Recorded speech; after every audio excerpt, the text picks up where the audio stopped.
So tell me, because I don't know, right?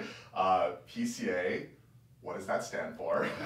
And the Korean American Leadership Initiative, what's the story behind that? Yeah, so the PCA, the Presbyterian Church in America, a very southern, southeast, conservative theologically and socially, mostly white denomination in the United States.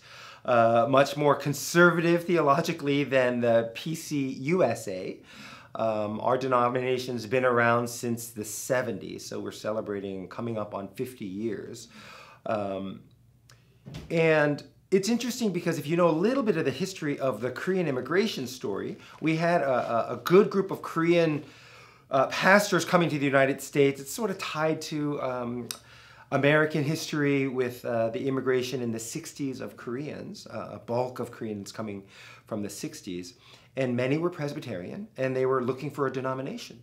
And they had a choice of several. And they landed on what they thought was a mainstream American denomination, Presbyterian denomination. So there was this movement in the 80s where they had a joining and receiving, a sort of en masse Korean American or Korean immigrant pastors and churches joining the PCA.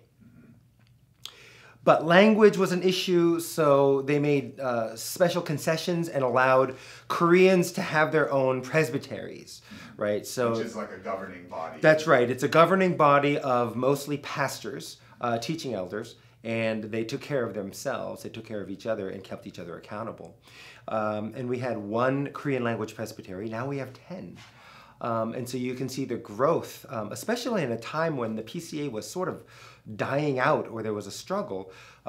Korean language presbyteries and Korean pastors really helped save the denomination. We represent probably 12% of the denomination now. Well, we know the immigration history. We know what happens to children of immigrants who may or may not speak Korean, may be familiar with the language and the culture, but they don't speak it fluently, and they're certainly not doing ministry in Korean. So you have this generation of Korean Americans who become pastors, the Lord's called them into this work, and then they come to a crossroads. The first is, do I need to be fluent in Korean so that I could become a Korean pastor, preaching and teaching in Korean, or do I lean into where I am and where God's led me to preach and teach in English?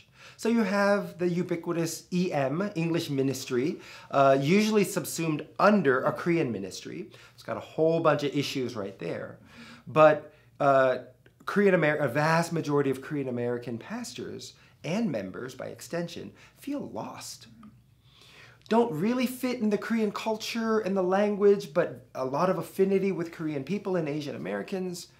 And then the silent exodus that was talked about 2 decades ago, where they would leave the immigrant church, but they were just as lost because they go to big white churches. And they're like, this doesn't feel right either. Too much code shifting, too much misunderstanding, as innocent as it may be. And then sort of a lack of acceptance. Not so much as a member of a church, but being seen as a spiritual authority. So you have this crossroads for a lot of Korean American pastors. Well, fast forward to 2017, 2018, and we had a pastor, a teaching elder in our denomination, Henry Ko, who retired and served very, very faithfully for the Korean language presbyteries. It reveals a lot about sort of a white dominant perspective, where they simply said, well, once he retires, we'll find a second generation person to take over. Misunderstanding fundamentally, we have a Korean speaking group and then an English speaking group, but not all Koreans are the same. It's completely different universes. And so we had a division where we had to find a Korean speaking, Korean language coordinator for the 10 presbyteries. And then this other strange gap of Korean Americans who are still in the church, still in the immigrant church, but are leading English-speaking ministries. In some cases, under a KM session. In other cases, sort of a bifurcated, working together in one church, interdependent model. Or in other cases, completely independent and working on their own. But Korean Americans, by and large, when they attend General Assembly, which is our annual gathering for the PCA, would feel very lost. It's a dominantly white Southern denomination, and when they gather, you just feel lost. You feel as lost in these big white spaces as you do in Korean language spaces. And so what emerged was the Korean American Leadership Initiative. And we exist to fill that gap so that pastors who are in this space sometimes feel like they're doing ministry on an island. And our role is to connect them to other people who felt like they're on an island. They're not Korean enough to do Korean language ministry, but we're still immigrants or children of immigrants or minorities in America ethnically, and they don't fit necessarily in this broad white denominational space. It's like you're describing Hawaii. Right. Yes, that's right. Yeah. It's like we want to be a state, but yeah, we're that's a right. different state. Right. Well, so in that process, like, and how long ago was that when that first started? So this would have been 2017, 2018, when Henry Ko retired, and they were looking for a new coordinator or someone to oversee Korean ministry. In the last 3 years, especially going through COVID, going through a bunch of political stuff, what are some of the fruits that you've personally seen from, having that space that was built, thankfully, before the pandemic? Yeah, it really, in many ways, to find the silver lining in the midst of the pandemic, Zoom meetings on a regular basis. We started something in the last couple years. I think I entitled it Things You Never Learned in Seminary. So conversations about abuse, about finances, about self-care, all these other issues. Theologically rooted, but it's not a theology class. It's not Greek or Hebrew or anything like that. And we started having Cali family conversations. And it was one of the most crucial points. And we literally had a brother who lives in Hawaii on an island who felt alone. And it was a lifeline for him. Not just the topics, but the time we were able to spend together afterwards, just in groups, and very similar experiences. Everybody felt alone. Everybody was feeling burnt out. Everyone was feeling a lack of community. And they felt like they were just doing ministry on their own, dealing with first generation KM issues, which is very common, or feeling out of place in predominantly white spaces. And so I think this was a critical role that we had, not waiting for General Assembly to have 1 or 2 meetings, a social event, and a dinner, and maybe a seminar or 2 at the General Assembly. We were able to do it year-round. And I think that was a critical piece that made people feel like they're still connected. And it was very helpful. And as you've been hearing stories from those pastors, autonomy is essential to confidence, right? How do you feel have you heard stories where, these pastors, they kind of have that renewed confidence, that renewed motivation, and what is that like? Yeah, I don't know if I've heard people feeling more confident. I think what people are more comfortable now, increasingly with pastors, is their feelings of inadequacy because they know they're not in a Korean language and Korean culture context, and then feelings of inadequacy of being ethnically a minority in white spaces. Finding others sort of led to a greater sense of solidarity, that you're not alone.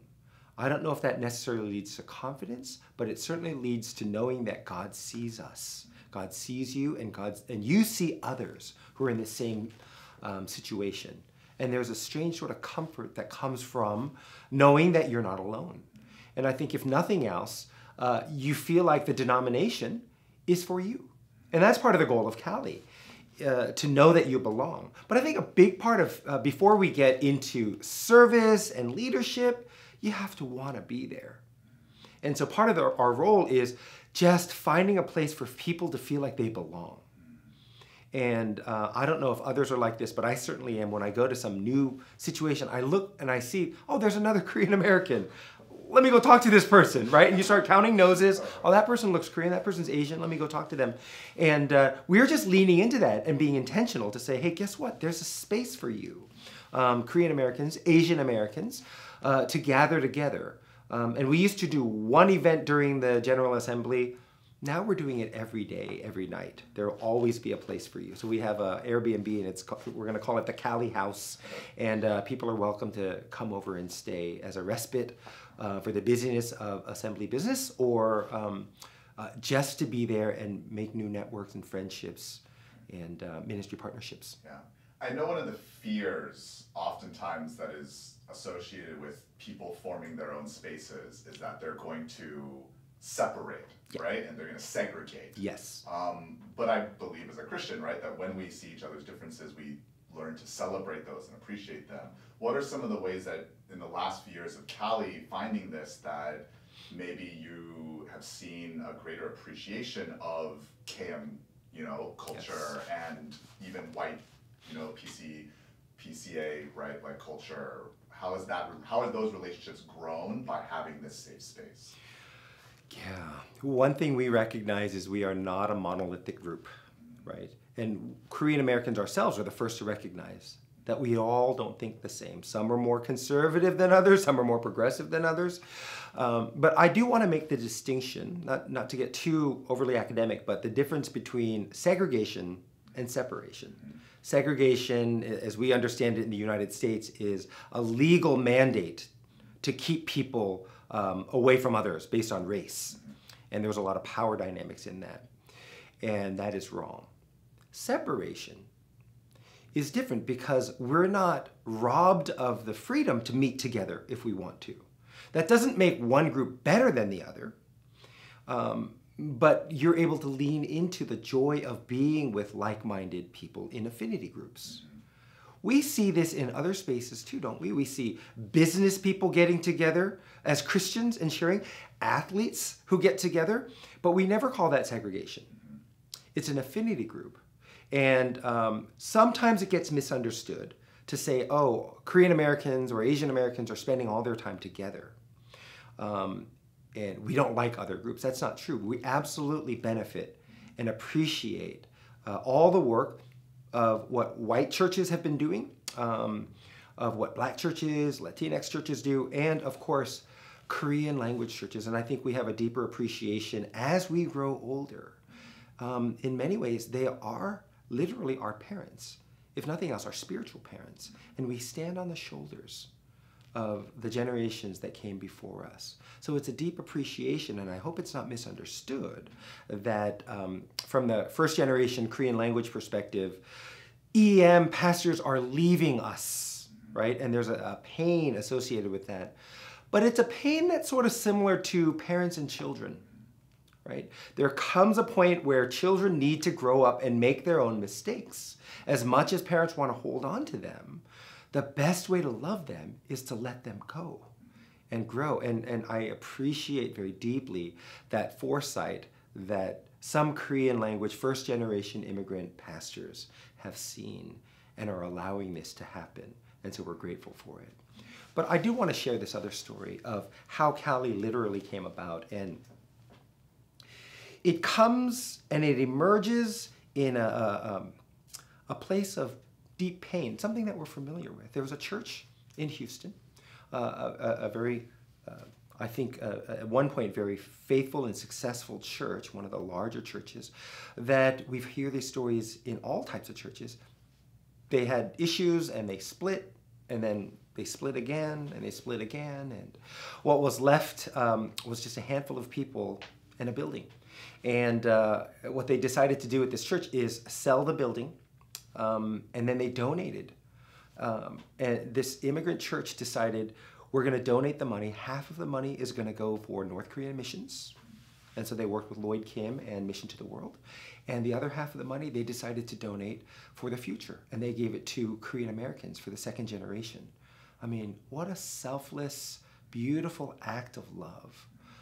We literally stand on the shoulders of the immigrant Korean church that saw this and saw the future and wanted to literally invest in our future. And so that's how Cali continues to sustain ourselves, was from this one very large gift that came from deep pain and sorrow, but the Lord is using it for His glory and for His kingdom. As, the generations are shifting right now, right? Gen Z is kind of coming into the workforce and all these things. How do you see Cali as a Korean American, right, like affinity group? How do you see that shifting with third generation, fourth generation, and non-Korean, right? Like people coming in. That's good. Well, first let me talk about the generational piece.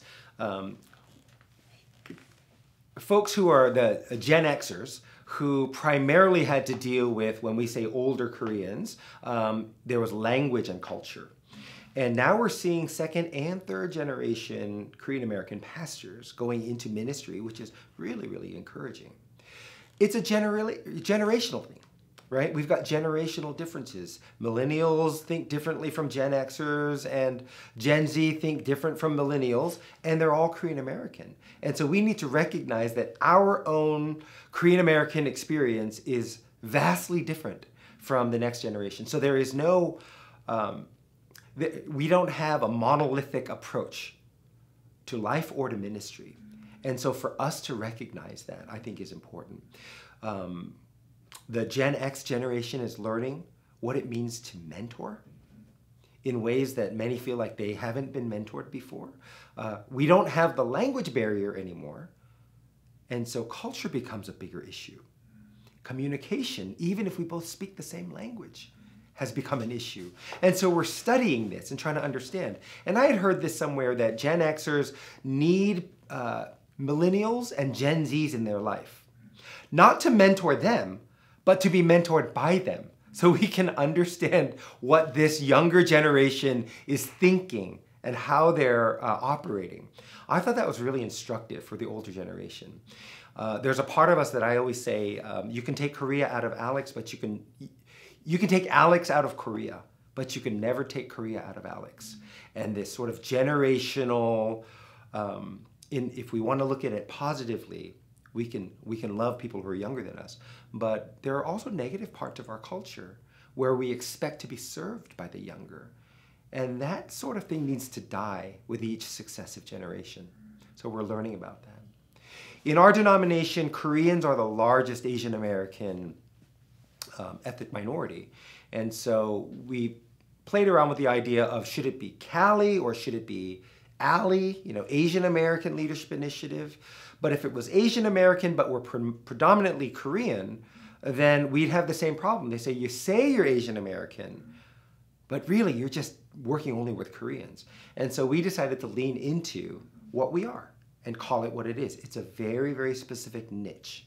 But our prayer is that there would be a Chinese American Fellowship, Vietnamese American Fellowship, Lord willing, a lot of other ethnic groups within our denomination would be able to find affinity groups, and we'd be in support and in solidarity with each other. Right, and I feel like with technology where it is now, like that is logistically possible in a way that it wasn't before. But I think on a local church level, right, where you don't have the resources of a denomination and you don't have these large contributions and, a small church of maybe a few hundred max, right? Like, how would you encourage them to embrace some of these things that you've learned? That is a good question. One thing that I have come to appreciate over the years with some larger white churches, but they're not always larger white churches, institutional giving. The fact that there are local churches who see their denomination and other large Christian ministries as an opportunity for them to give financially and in otherwise. That simply didn't exist in the minds of an immigrant or post-immigrant church. We were so busy surviving, trying to get a building. I mean, we just have a very short history. But to see how resources are being used for the kingdom in a very, very godly stewardship way for some larger white churches, hugely encouraging and instructive. And that's a lesson that we can learn. How do we move beyond just survival as a post-immigrant church to see ourselves as part of a larger fabric of Christianity in America? And so that's a lesson that I'm learning, that I'm trying to pass on to other Asian American churches, to say we can be supportive of institutions and not just individuals. That's really powerful. It's a big lesson for us to all learn. Yeah. And that we're part of these bigger institutions. That's right, that we see ourselves not just as our own entity, but we see the connections of other churches, other denominations, other Christian ministries. And as you've been, encouraging and speaking those things into your local church, what excites you about where this is going and where the future is? Yeah. I feel like at our church, we had an interesting experience where we started as a Korean and Korean-American church with Korean language ministry and English ministry. We're now interdependent. We share the building, but we have separate leadership, separate budgets, and all that. I feel like we are, and I've been at this church now nearly 30 years when the church started, and I could see finally we're moving out of survival mode. And as I was alluding to earlier, we're seeing ourselves as, recognizing ourselves as part of the bigger picture in very tangible ways. The fact that our church is involved in denominational work, financially giving, not just to individual missionaries, but our denomination's mission wing, Mission to the World, giving to TGC, giving to other organizations like Westminster Seminary. It's really encouraging to be part of a bigger Christian family, and our church recognizing that, and then communicating that to the rest of the congregation members, that down to the last member, we recognize that we're not just a local church, but we're part of a broader Christian kingdom. I mean, that's really, really encouraging. Yeah, and that's something that I think in the wave of the 90s and the 2000s to non-denominational churches, a lot of people kind of lost, right? Yeah. That sense of being a part of a bigger family. That's right, yeah. We're still very much tied to our denomination. I think denominations are important. I think because accountability is important. It doesn't work perfectly, but at least we have a system in place. Yeah, that's a critical piece. But again, part of it is because of the immigrant generation, the folks whose shoulders we stand on. Language and culture is a barrier, so they may not have been involved as deeply at the national level. The children who speak the language and are familiar with the culture, I feel like we actually have a responsibility to carry on the legacy and be involved, not just in our local church. Local church is absolutely critical, but there's also a denominational or a national movement that we need to be a part of and part of the conversation. And I think seeing that, bringing those cultural things to that bigger body is a part of our joy. That's right, that's right. Like they need us. Yeah, right? We are no longer a liability or an afterthought. We're actually an asset to this ministry. And we ourselves, being Asian Americans, never see ourselves in that way. We're like, oh no, I'm not qualified, I don't belong, right? But this is where I channel my mediocre white man. And I'm like, no, they need me. I need to be in this space, right? Fail up. That's right, fail up. And if I don't know anything, then I'm gonna talk more. You know? Yeah. All joking aside, I think there's something that for Asian American Christians who are hesitant to get involved in national leadership movements, and we're seeing more and more Asian American Christians taking these very visible, prominent roles, I'm very encouraged by it. And Cali partially exists to help cultivate that, because you have to see a possible self. You have to see yourself in these roles to say, I never imagined that there would be people in roles in leadership that the Lord is using in these spaces that are not just Korean American, not just Asian American spaces. And as the Lord convicts certain people with the gifting,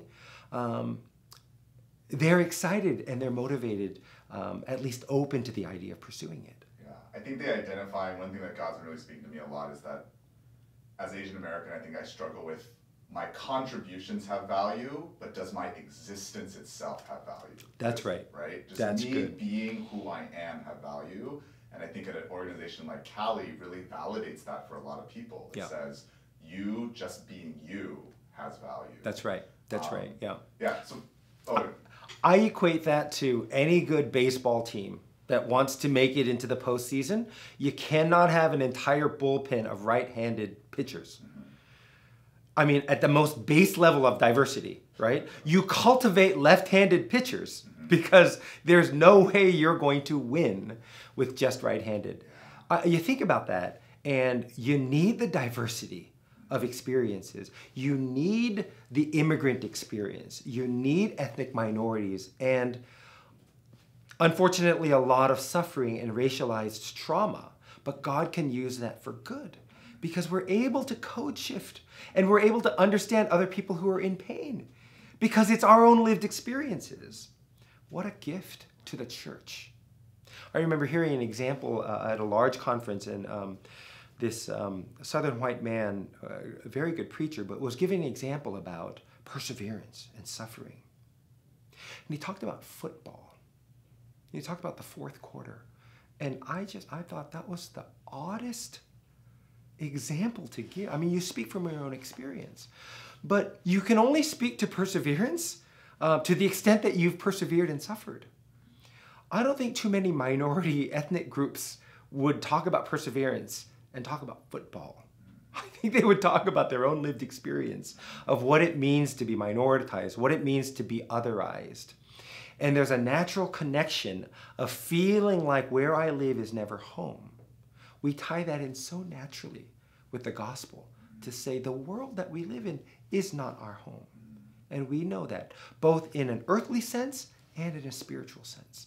So immigrants long to go home, and we are all spiritual immigrants, and we long to be taken home someday. I mean, that'll preach. Amen. Amen. All right. Well, thank you so much. I really appreciate this conversation. It was very encouraging. Thank you. I hope it blesses. I know it will bless many That was good. people. Well, I hope so. All right.